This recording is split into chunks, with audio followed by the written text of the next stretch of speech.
Fitzy, winning streak's back now, 3 wins in a row. We got the win against the Quarter Cannons today, but a tough game. Our metrics probably weren't quite where we wanted them, the KPIs, but did enough to pull out the win.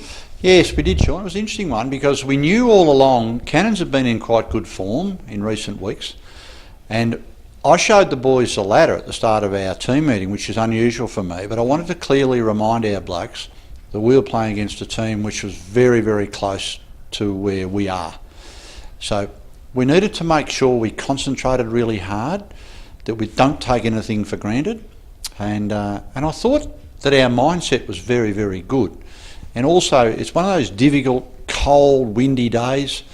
If you just got a few blokes that are not switched on, it can lead to some real problems.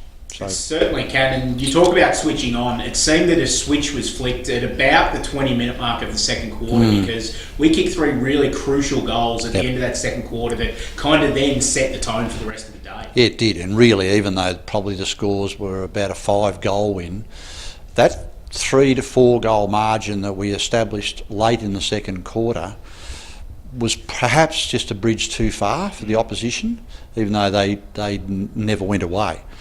But what I liked about that, Sean, was that we had gone into a style of play which was of no value to us at all in the second quarter. Quick long bombs to the top of the goal square, lots of long points, possession lost. That's not how we coach our boys to play.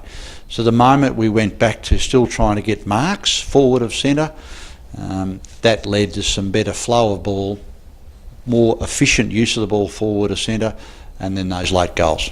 Introduced another debutant today in Trent Reid from the Cobden Footy Club, who came in and immediately walked straight into the black rotation, the inside on-ball rotation. Yep. Our last 2 debutants, Aaron Shepherd obviously in the last game against the Bushrangers, and then Trent Reid today, both really taking their opportunities with both hands. Yes, it's a good sign that.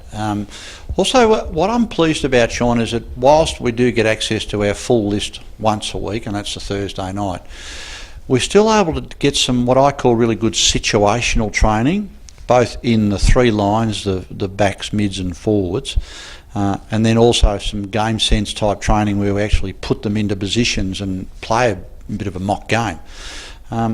So I look as coach then to see which of the boys actually starting to actually stand out a bit in the situational training. And the 2 lads that you've mentioned, young Reedy and Shep, were both showed signs during that situational training that they probably could influence the competition. Aaron Shepherd did well enough last week to actually be picked in the 22 this week, and Trent Reid's debut was an impressive one, and we were pleased with him. The road ahead we'll have a look at. There's obviously 3 games to go before a final series that today's win is basically locked in that we're going to be playing in this year, which is a fantastic achievement, but still a lot of water to go under the bridge. Starting next week against the Bendigo Pioneers in what's going to be a really tricky game because the Pioneers, as you stated to the boys after the game, play their home ground so much better than they do anywhere else. Yeah, it's a unique ground, the Curio. It's a beautiful old ground, and I think anyone who goes up there needs to appreciate the fact that it is one of the great grounds in Victoria, in provincial Victoria. So, but Bendigo do play it well, and as we play our own ground well here, and it's quite natural that you do play your home ground well. So, we'll have some changes again next week. We'll be relying on other boys to step up. We had 6 changes today, but I thought that once we got our game style going, and late in the second quarter and at times in the second half, it was more like how we want the Rebels to play.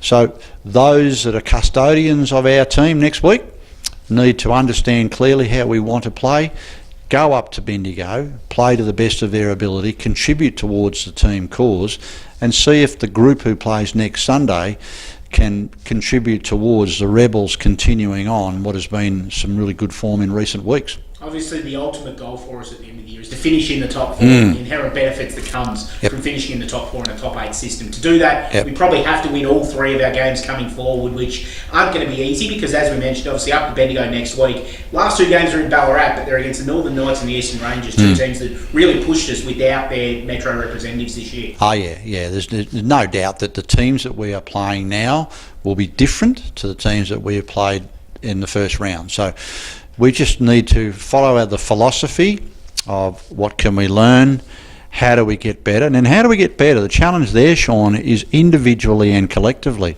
So if a team sport is sometimes governed by the team more than the individual, but one thing will happen, the team will get better if each individual gets better. So what is each individual going to do at this stage of the year to become just slightly better again in a week's time than what they are now?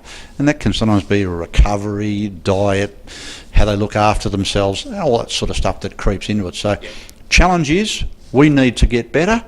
If we do get better, it could lead us towards an exciting finish to the year. That exciting finish to the year, if we play our part in it, could mean that we get a top 4 spot. And if you get a top 4 spot, you give yourself a very good chance. You certainly do. In the meantime, though, big game next week. Very much looking forward to it. Well done today. Good on, Sean. Thanks.